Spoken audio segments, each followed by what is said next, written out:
Hola, hola, ¿qué tal? ¿Cómo andan? Buenos días, buenas tardes, buenas noches. Estamos hoy muy contentos con mi amiga y compañera Raquel de poder tener esta oportunidad de conversar con un amigo de la casa, el profesor investigador de la Universidad de Chile, Lionel Brosi. Raquel, Lío, ¿cómo andan? Bien, muy bien, muchas gracias por invitarme.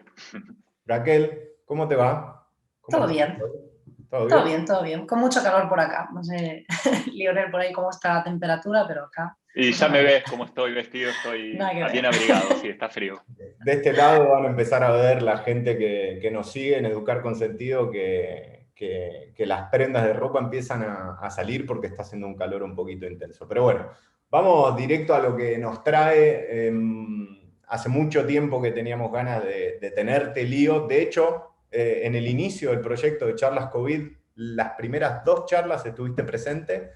Pasa que no los hicimos Cierto. con video, fueron podcast y después el proyecto nuestro siguió con Pablo, con Raquel, con diversos y diversas colaboradoras, y vos armaste tu proyecto propio ahí en Chile con la gente de Wikimedia, Utopías.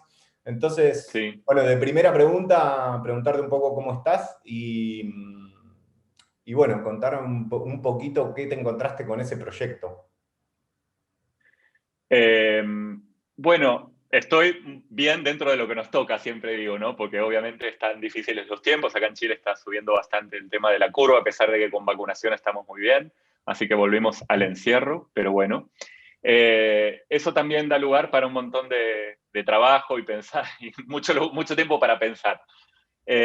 Bueno, sí, también me acuerdo cuando empezamos con las charlas que tuvimos un internet pésimo, una conexión pésima que se nos cortaba cada rato, espero que hoy no pase eso.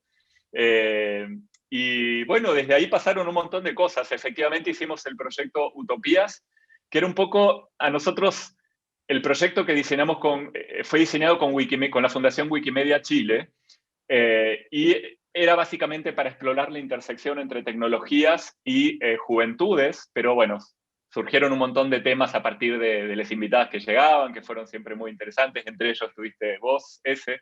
De hecho, el primer capítulo, si no me equivoco, Sí, vos estrenamos. estuviste Tenemos con con Maya, María sí. Cabal y UNICEF, exacto.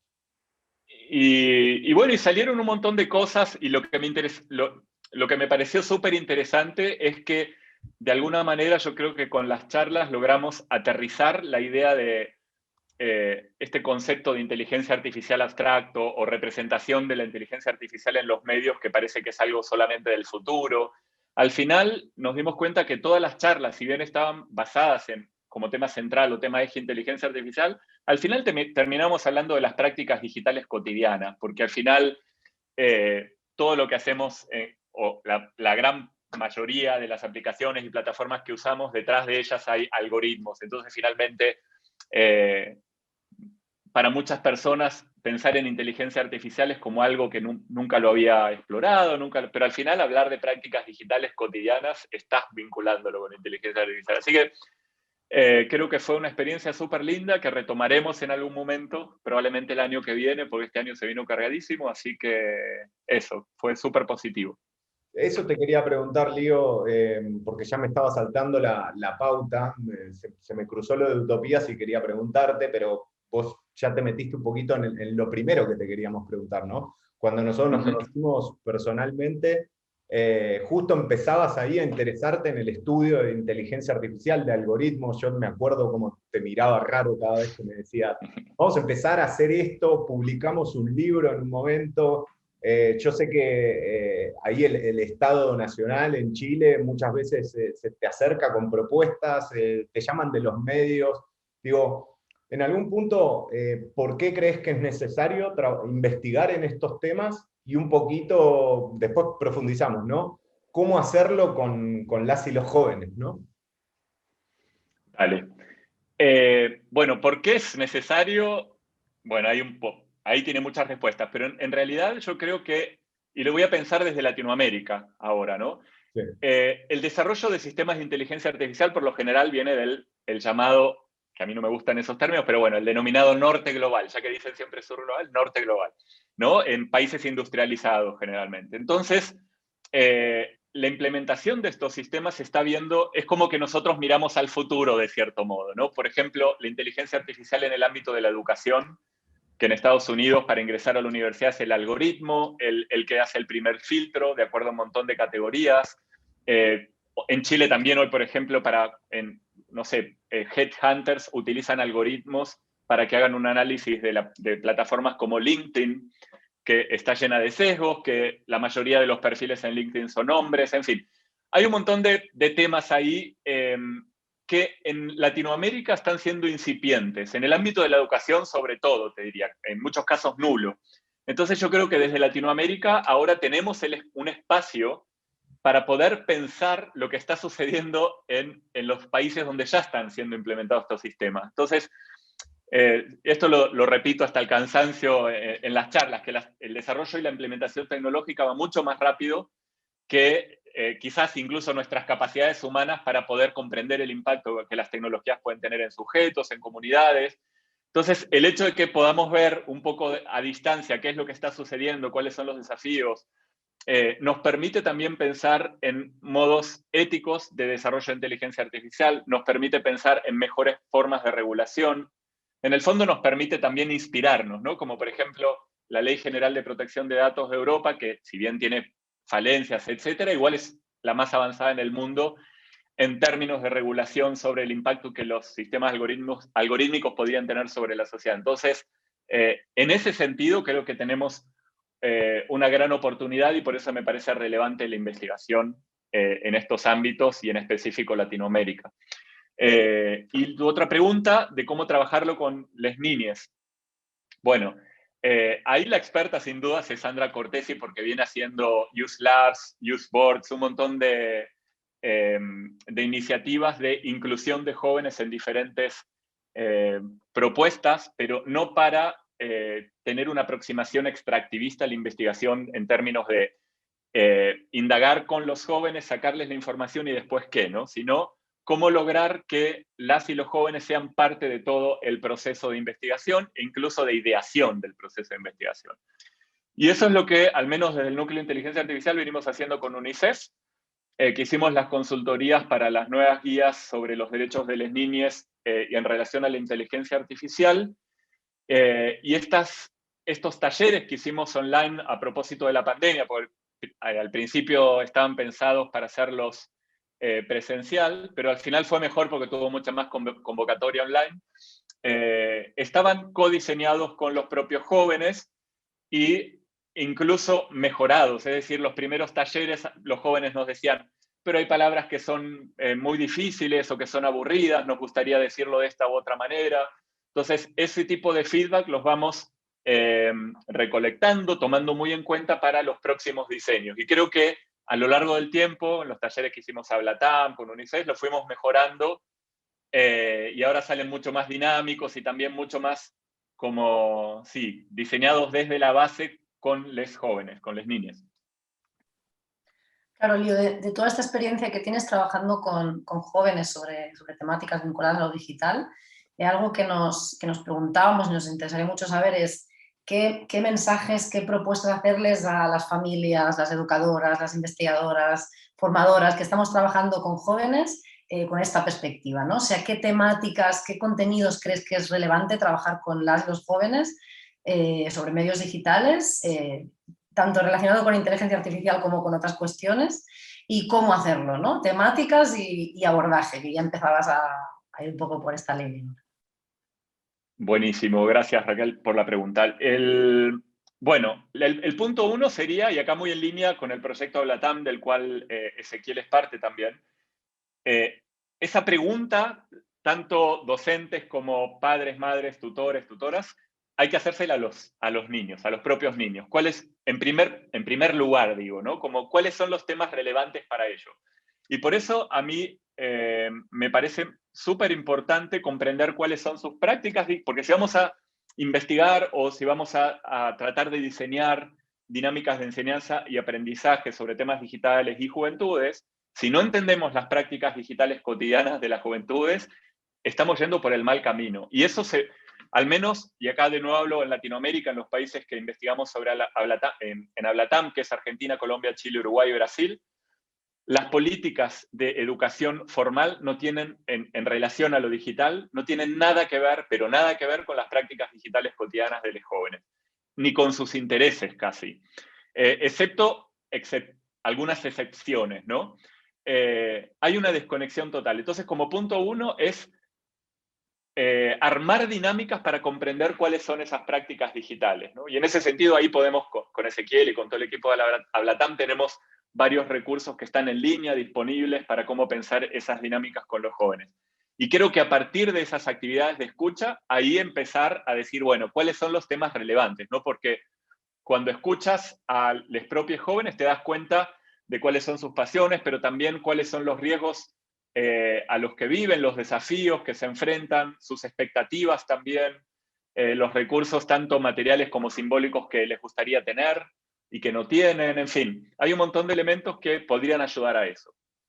Si ahora lo tengo que pensar desde un punto quizás de vista un poco más adultocéntrico, pero también desde el trabajo con los jóvenes, hay un montón de temas en el ámbito digital que es necesario desarrollar con les chiques, pero el de inteligencia artificial me parece fundamental, y no por el hecho de...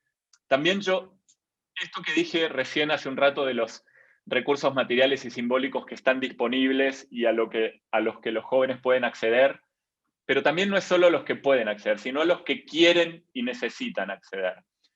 Porque acá, esto fue un aprendizaje con un colega, Mauricio Neil, que también es parte del grupo de Hablatam, que él nos dijo cuando estábamos escribiendo el artículo, hay un discurso muy instalado, sobre todo en organizaciones internacionales, de el desarrollo de habilidades digitales para que los jóvenes puedan desempeñarse en sus vidas, etc. Yo estoy muy de acuerdo con eso, ¿no? Pero cuando ves realidades, por ejemplo, en comunidades tradicionalmente marginadas, muchas veces las expectativas son otras de los propios jóvenes, ¿no? Nosotros, por ejemplo, en algunas comunas acá en Chile preguntábamos, bueno, ¿qué carrera te gustaría hacer? ¿Cómo te ves en el futuro? ¿A qué universidad te gustaría ir?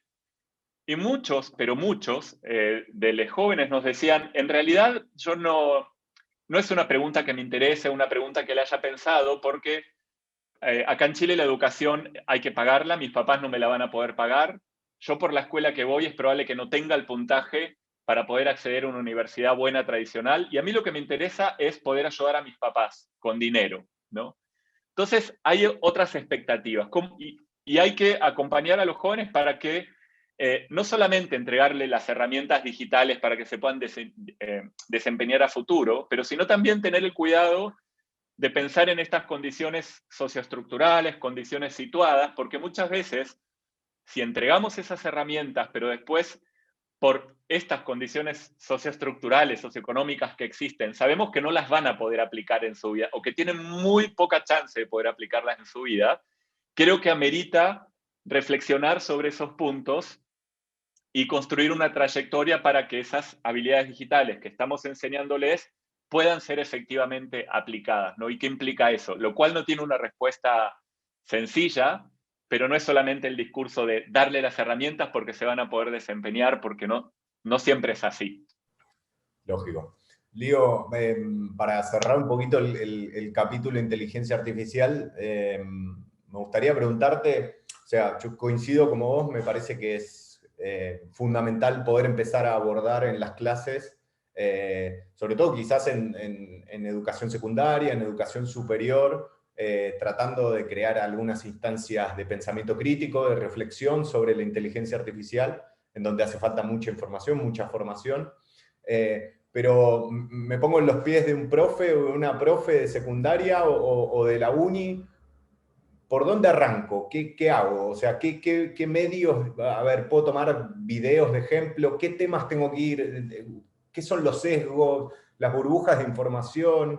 ¿Qué es fundamental para explicarle a nuestros estudiantes de su vínculo que ya tienen, ¿no? con los algoritmos, por más que quizás no lo tengan tan consciente?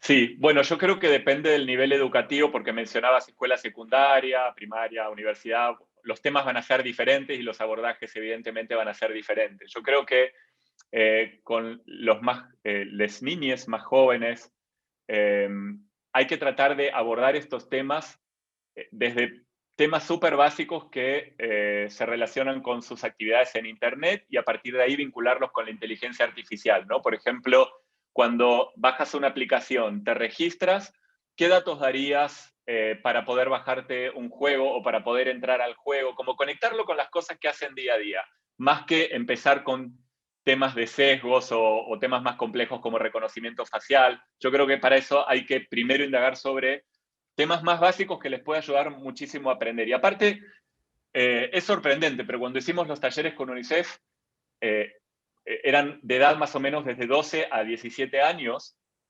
Incluso los chicos más jóvenes tenían mucho que aportar en relación al dar datos, al manejo de datos, al cómo ellos interpretan qué significa el entregar datos o qué significa acceder a una aplicación gratuita, pero tienes que registrarte con tu mail.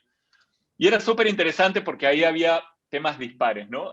Muchos jóvenes decían, la verdad es que yo estoy dando datos prácticamente desde que nací, entonces me da lo mismo ahora seguir dando datos, ¿no? Y otros nos decían, a mí no me gusta dar datos relacionados con mi tarjeta de crédito, pero en plataformas como Facebook o Instagram, ahí puedo dar todos mis datos porque son plataformas conocidas. Entonces a partir de ese tipo de conversaciones hay muchos temas que poder trabajar y que tienen que ver de nuevo con sus cotidianos. Ahora, si pasamos al... ¿Identificaste el tema de inteligencia artificial o el tema de algoritmos o el tema de sus prácticas digitales? ¿Puede funcionar como, entre comillas, una excusa linda para conectar con sus vidas, con sus quehaceres cotidianos? Absolutamente, absolutamente. Y hoy, por ejemplo, el tema de la pandemia de COVID está muy presente, por más que el taller, si hacemos talleres con jóvenes o la clase, no trate sobre el tema, siempre surge el tema de COVID. Y ahí hay un montón de la pandemia, hay un montón de ejemplos sobre el rastreo de las personas que están contagiadas y no, qué implica que esos datos los tenga alguien almacenados en algún lugar o que sean públicos, en fin. Hay temas del día a día que nos pueden ayudar a comprender los desafíos que implica y las ventajas también, ¿no? Por supuesto. El desarrollo y el uso de sistemas de inteligencia artificial. Y te iba a decir que a nivel universitario, bueno, nosotros vemos, y acá lo voy a decir más desde mi trayectoria académica o investigativa, porque no soy ingeniero, sé muy poco, por ejemplo, de desarrollo de código, ahora estoy aprendiendo Python un poco porque me entretiene, pero yo lo veo más desde los ámbitos de las ciencias sociales, ciencias humanas, ¿no? Entonces, para mí hay temas, todos los temas que interseccionan con derechos humanos son sumamente relevantes para hablar de inteligencia artificial. Y uno de ellos, lo acabas de mencionar, ese que tiene que ver con los sesgos y la discriminación.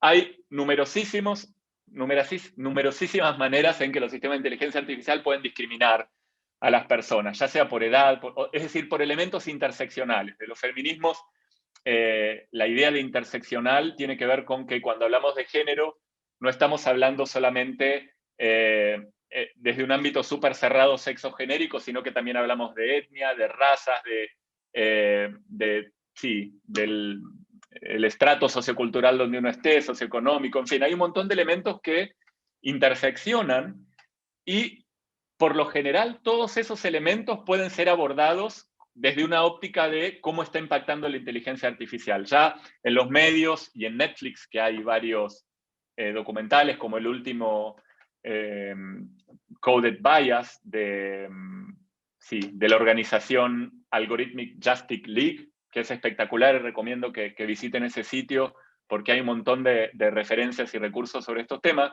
pero se habla de cómo los sistemas de reconocimiento facial discriminan a personas que no son blancas, que tienen un color de piel diferente, que son afrodescendientes, en fin. Hay un montón de ejemplos que hoy en día se pueden ver, que ya son parte casi de la cultura popular al estar en Netflix y en los medios, pero que requieren mayor análisis.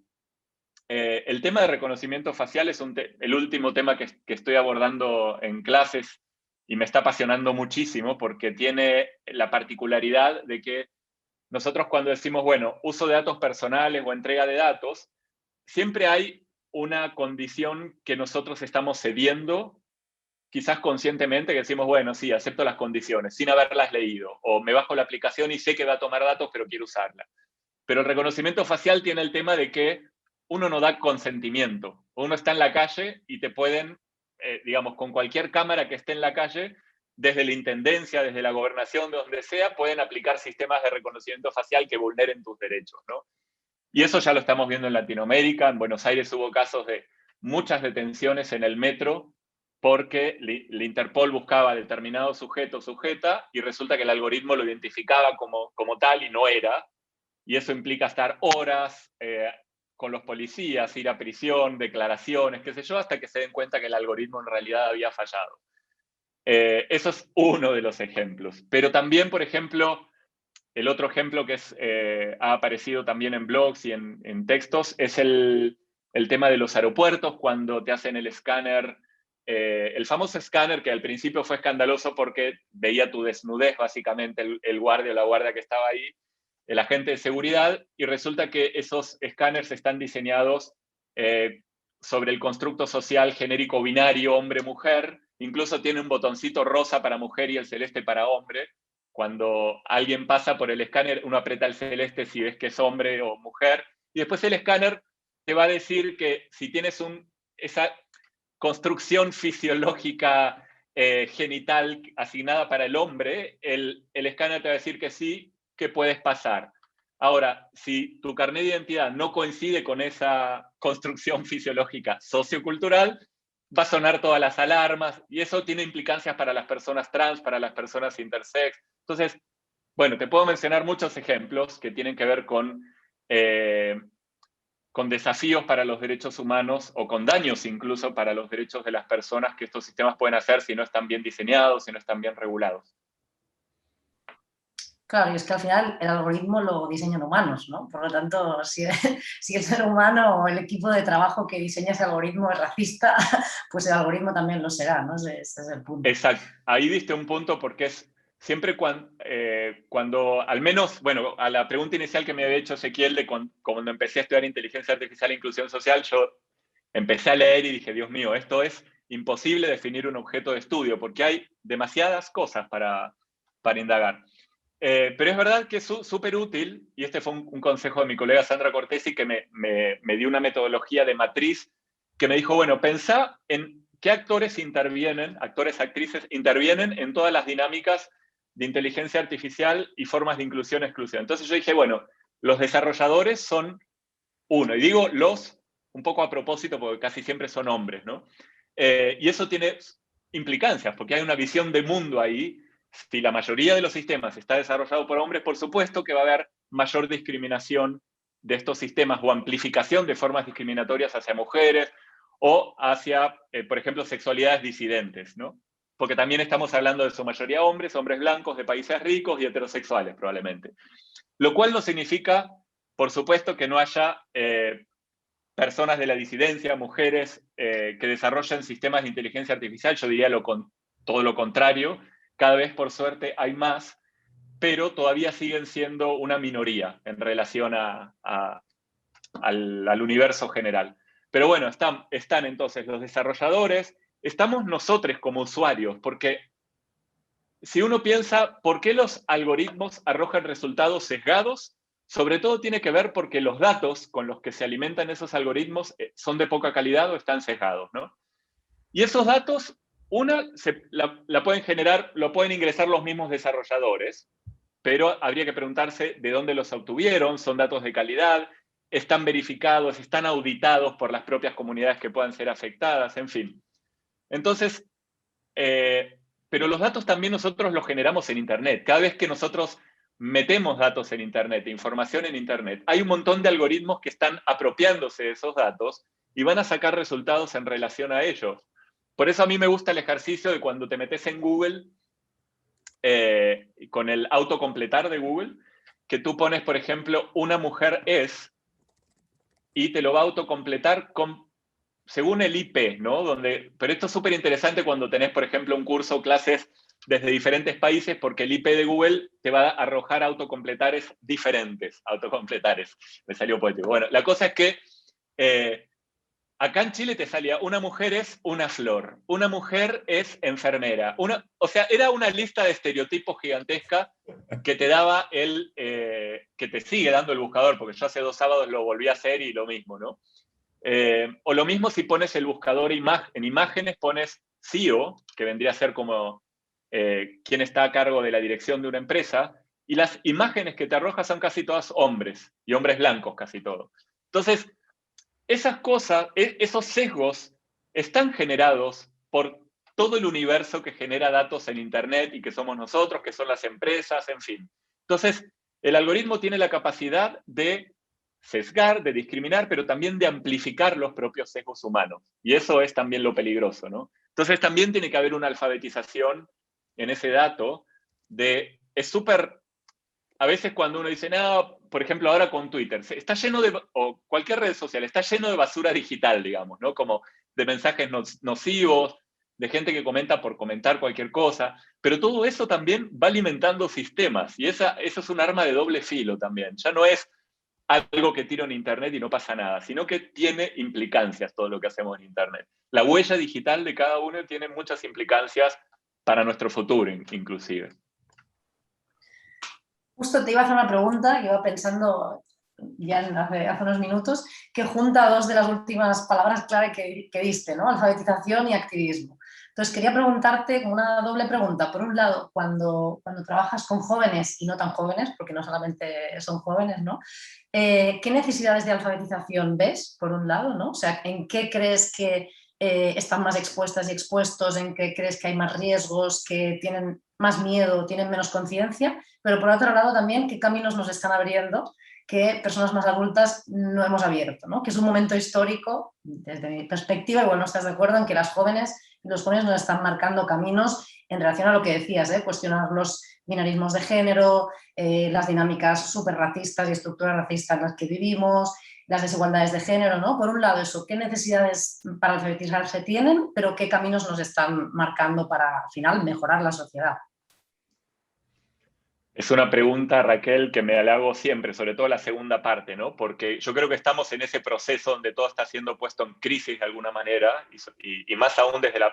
En Chile fue desde el estallido social se visibilizó mucho, y después con la pandemia mucho más.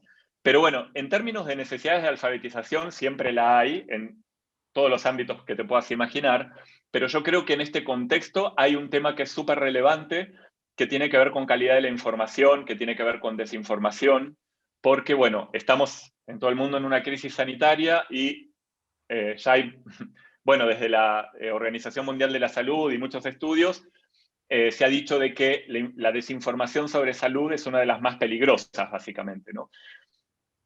Sumale a eso la desinformación sobre temas políticos o la desinformación que termina por producir censura a la libertad de expresión, la desinformación que produce estas denominadas, que también uno puede ser más crítico con eso, burbujas algorítmicas, en fin. Yo creo que el tema de la información hoy es crucial. El tema de cómo curar información, cómo poder distinguir información de calidad, cómo poder distinguir qué es desinformación de información que está chequeada, que está verificada. Eso me parece general para un montón de ámbitos y que sí se puede desarrollar desde formaciones iniciales, formales, hasta ámbitos universitarios, pregrado, posgrado, porque también las dinámicas, y volviendo al tema de inteligencia, las dinámicas algorítmicas van cambiando, van mutando, van evolucionando y también van presentando nuevos problemas, ¿no? Nosotros en Chile ahora estamos con procesos, la llamamos el año de las mega elecciones porque hay elecciones de todo tipo, para terminar con la constitución de Pinochet, para elegir alcaldes, gobernadores, presidentes. Bueno, estamos todo el año en elecciones y el tema es absolutamente central. No sé, o sea, yo creo que ahí también, con tu pregunta, es súper importante ver de nuevo el contexto situado, ¿no?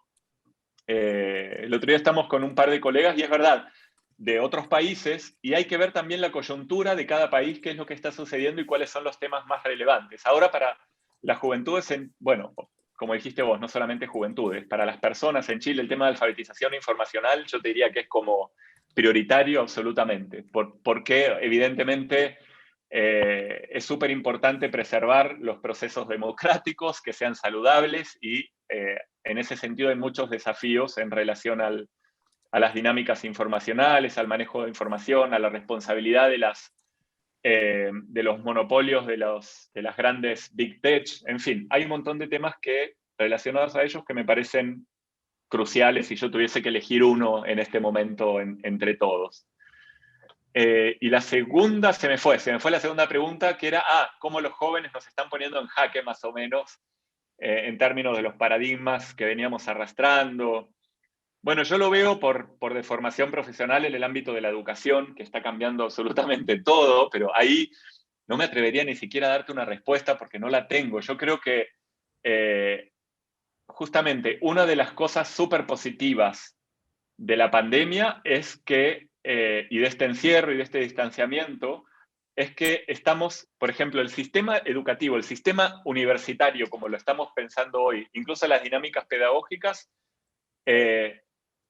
todos quienes estamos en ella estamos viendo que hay que repensarlas definitivamente, porque no está funcionando bajo ninguna índole lo que veníamos trayendo desde antaño, incluso quienes pensábamos que éramos súper innovadores en el aula y qué sé yo, ahora nos estamos cuestionando un montón de cosas, ¿no?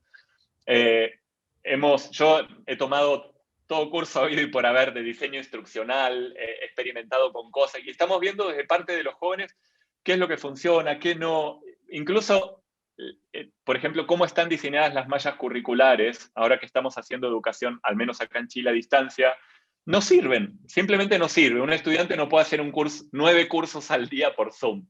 No, para la salud mental de nadie, ni de los profesores, ni de los estudiantes, sirve eso. Entonces, yo creo que hay que repensar desde las bases. Y lo que ha pasado es, yo creo que es esa verticalidad que aún estaba muy presente, o que aún está muy presente en las instituciones, se está desarmando de alguna manera.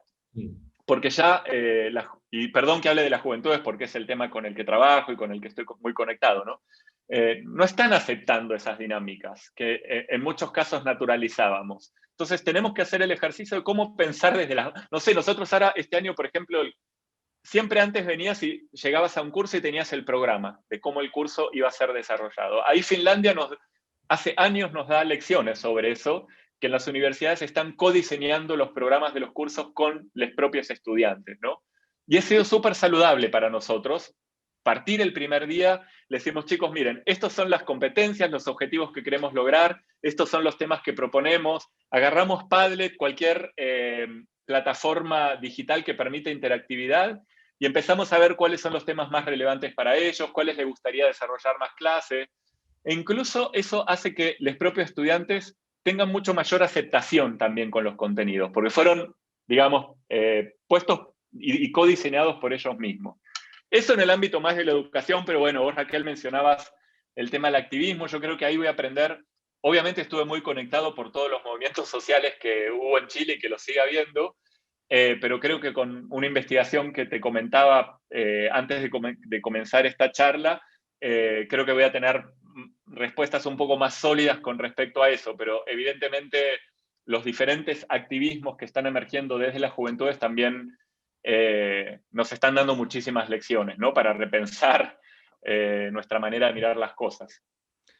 Lío, te escuchaba mencionar esto que planteabas del currículum, pero no solamente en cuanto al contenido, ¿no? Sino también quizás al modelo organizacional, ¿no? Creo que lo decías, lo cuantitativo de 8 horas por día, y digo, del lado de estudiantes, pero también del lado del profesorado, ¿no? Estos 2 años pandémicos hemos estado vinculándonos vía WhatsApp y me consta que no solamente vos, sino también tus colegas han tenido y han vivido momentos complejos, ¿no? Y me parece que acá con Raquel estamos justo escribiendo un artículo y retomamos una idea de la filósofa Marina Garcés que habla de aprender desde la complicidad, ¿no? Y me parece que ahí la complicidad entre profesorado y estudiantado empieza a funcionar o a ejercer una fuerza motriz que tiene que tener mayor potencial para derrumbar estas estructuras muy históricas, añejas, que no se mueven. Y en algún punto lo relaciono también con lo que venías contando antes de los algoritmos, ¿no? Que están producidos por humanos y que replican, no sé, cuando venías hablando yo decía, bueno, el algoritmo es súper moderno, pero es de la era de los dinosaurios lo que estamos planteando, ¿no? Entonces, una receta de cocina es un algoritmo. claro, sí, bueno, el típico video que vi cuando empecé a meterme en ese tema, siempre está esa metáfora o esa comparación. Pero bueno, nada, quería hacer esa observación porque me parece clave lo que dijiste. Ya vamos llegando más o menos al final, no te queremos robar mucho más tiempo, pero quería que nos cuentes un poquito de Ablatam, que es la investigación que yo tuve el honor de participar junto con vos, que fuiste el investigador principal, y que nos cuentes un poquito cómo fue, y después un poquito también del núcleo del cual estás a cargo con Ana María Castillo, y que me parece una fuente de referencia importante de inteligencia artificial en Chile. Sí, bueno, Ablatam es un proyecto que ya lleva varios años, ahora estamos en un módulo 4, pero en otra etapa, junto con la Fundación Wikimedia, pero en realidad Ablatam comienza con la red Conectados al Sur, de la cual Ezequiel es directivo. Somos 4 amigues, básicamente, dirigiendo la red con mucho esfuerzo y mucho cariño por esa red, que empezó, bueno, con simposios, pero después dijimos, nos encantaría ampliar a partir de todos estos conocimientos que se generaron en los simposios, ampliar a investigación. Y así fue como postulamos a los fondos de inclusión digital de Fundación Ceibal, que nos adjudicamos y nos permitió hacer una investigación en varios países, que hoy los mencioné.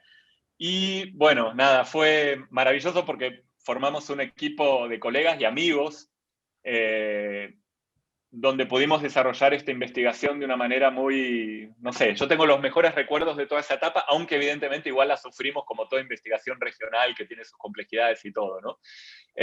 Pero creo que para mí el mayor aprendizaje fue lo que decía al principio de la charla, que era de siempre lo primero es trabajar, cuando trabajas con jóvenes, es entenderlos, es comprenderlos, es escucharlos y a partir de ahí empezar el proceso de diseño.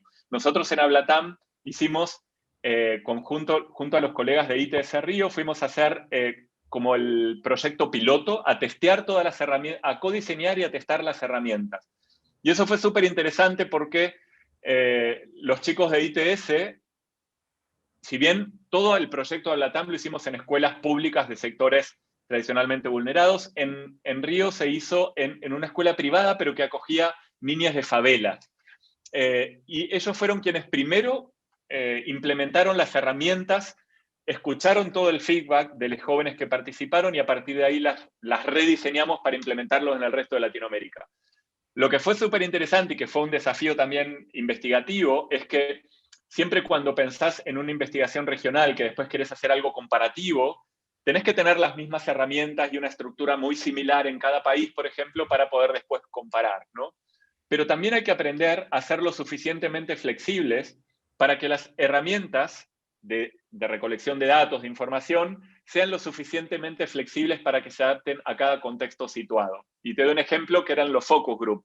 Finalmente, nosotros al principio teníamos una batería de preguntas para hacer con los jóvenes, para conversar con los jóvenes en los grupos focales que tenían un formato más de taller, pero claro, los intereses en Chile, en Uruguay, en Colombia, en Argentina eran diferentes de los jóvenes. Entonces, el primer taller que hicimos veníamos muy estructurados y sentíamos que los jóvenes de repente se aburrían, que no les interesaba. Y después lo que hicimos, con el apoyo de también nuestra colega Andrea Valdivia, es ¿por qué no hacemos una matriz genérica que tenga los temas que sí o sí nos interesa abordar para efectos investigativos, pero que hagamos énfasis en los propios intereses que van surgiendo en la conversación? Entonces supimos hacer una matriz que por un lado te permite abordar los temas investigativos y por otro ser flexibles con los intereses de los propios jóvenes.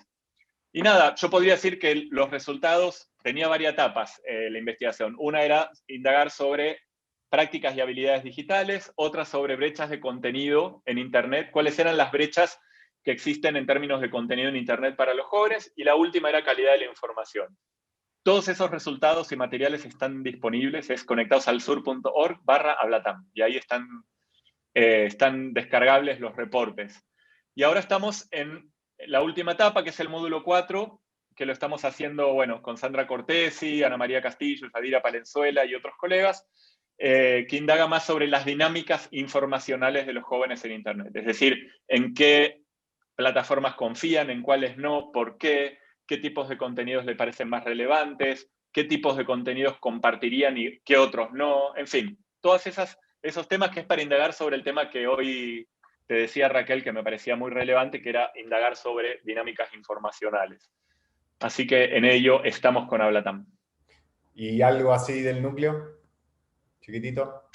Dale, sí, chiquito. El núcleo, bueno, también lo codirigimos con Ana María Castillo, colega y amiga del ICI, y yo creo que tiene la virtud del núcleo de que mucha gente cuando ve que somos un núcleo de investigación en inteligencia artificial se cree que estamos investigando casi como desarrollo de código, nuevas aplicaciones para el desarrollo empresarial, pero no, va mucho en relación a los temas que estamos hablando ahora.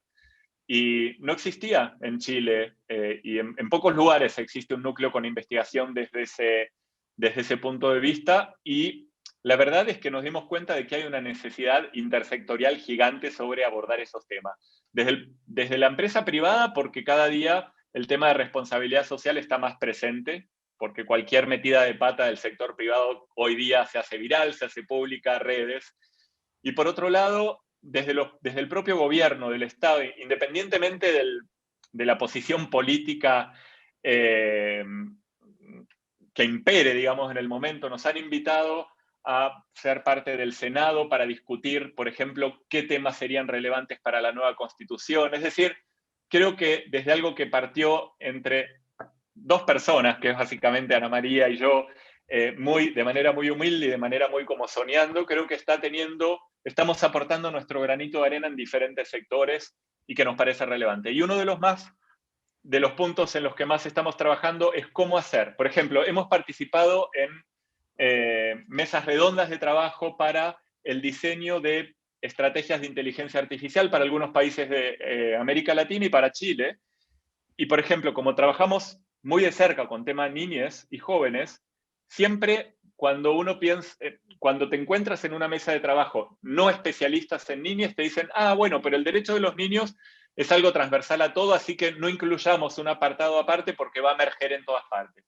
Y la verdad es que no es así. Y lo mismo cuando trabajas con sexualidades disidentes, por ejemplo. Las particularidades, los atropellos a derecho, el uso de datos de estas comunidades tienen sus particularidades que hay que indagar muy finamente con las propias comunidades para entender cómo poder evitar cualquier tipo de abuso. Entonces, no se trata de temas genéricos, se trata de temas que requieren como subcomisiones, apartados que aborden específicamente el derecho de niños, el derecho de las comunidades LGBTIQ+, el derecho de mujeres.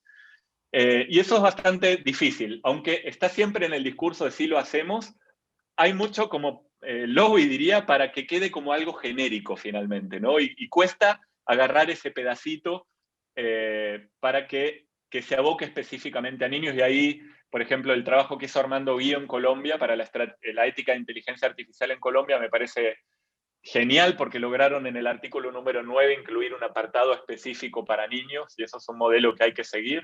Entonces, bueno, yo decía hoy que miramos y admiramos muchas veces los desarrollos en términos de regulación de Europa y qué sé yo, pero en Latinoamérica hay iniciativas que están muy, muy buenas y que merece también ser exploradas, ser vistas. No sé si me fui por las ramas, pero bueno, hay mucho por contar. Yo pensaba, nos vas a tener que mandar una lista de referencias para publicarlas con la charla porque hablaste de tantos proyectos y estudios reinteresantes que ahora nos apetece leer más sobre ellos. Pero sabemos que no nos podemos extender mucho más, así que si nos lo permites, una última pregunta súper breve que sería en un minuto. ¿Qué mensaje le dejarías a la comunidad educativa sobre los grandes retos que estamos abordando? Un minuto, ¿qué mensaje quisieras que todos los profesores, educadores, creadores de políticas públicas pudieran escuchar? Mira qué lindo. ¡Ay, qué pregunta más difícil, Raquel! Bueno, yo sé que los educadores estamos, como decimos en Argentina, remando en dulce de leche, que es como pujando y dándole. Nos dimos cuenta que todas las políticas públicas educativas no han funcionado en el tema de la pandemia, ni a nivel universitario, ni a nivel de escuela secundaria, básica. Pero yo creo, más que mensaje, la verdad es que yo no me siento que sea una persona que pueda dar un mensaje a la comunidad educativa, no me siento con ese poder y autoridad. Al contrario, yo diría que tengo una profunda admiración por cómo la comunidad educativa, por el nivel de resiliencia y por la creatividad de la comunidad educativa, para en un momento que nos han puesto en crisis, en jaque, desde todas partes, igual se ha seguido remando con mucha creatividad en Latinoamérica, con cero recursos para poder salir adelante. Entonces, no sé, más que mensaje para mí es como toda mi admiración por lo que está sucediendo en estos momentos, ¿no? Porque la verdad es que la hemos tenido, y pienso también en los docentes de escuelas secundarias, escuelas primarias, muy, muy, muy, muy difícil, y sin embargo hemos visto que han seguido adelante, pero yo me acuerdo que lo veíamos con Ezequiel cuando entrevistábamos a docentes, que veíamos docentes que quizás no tenían la alfabetización digital necesaria porque no han tenido las oportunidades, cómo colgaban su pizarrón y hacían collage y con papelitos y se filmaban para explicarle a sus jóvenes y lograban armar su canal de YouTube, pero igual de manera análoga con todas las dinámicas. Bueno, unas cosas maravillosas que he visto. Así que nada, o sea, yo creo que hay tremendas oportunidades y creo que esto que hablamos hoy de que se está reconfigurando todo, habilita esos espacios, ¿no? Así que nada, seguir remando y ojalá que algún día no sea en dulce de leche y que no sean las cosas un poco más fáciles. Pero sí, por ahí iría mi comentario más que mi mensaje. Bueno, gracias. Gracias, amigo Leo, por este rato, por remarnos en dulce de leche las preguntas. Y bueno, Un esperemos placer. vernos pronto. Bueno, gracias a ustedes, chiques. Muchas Un placer. gracias.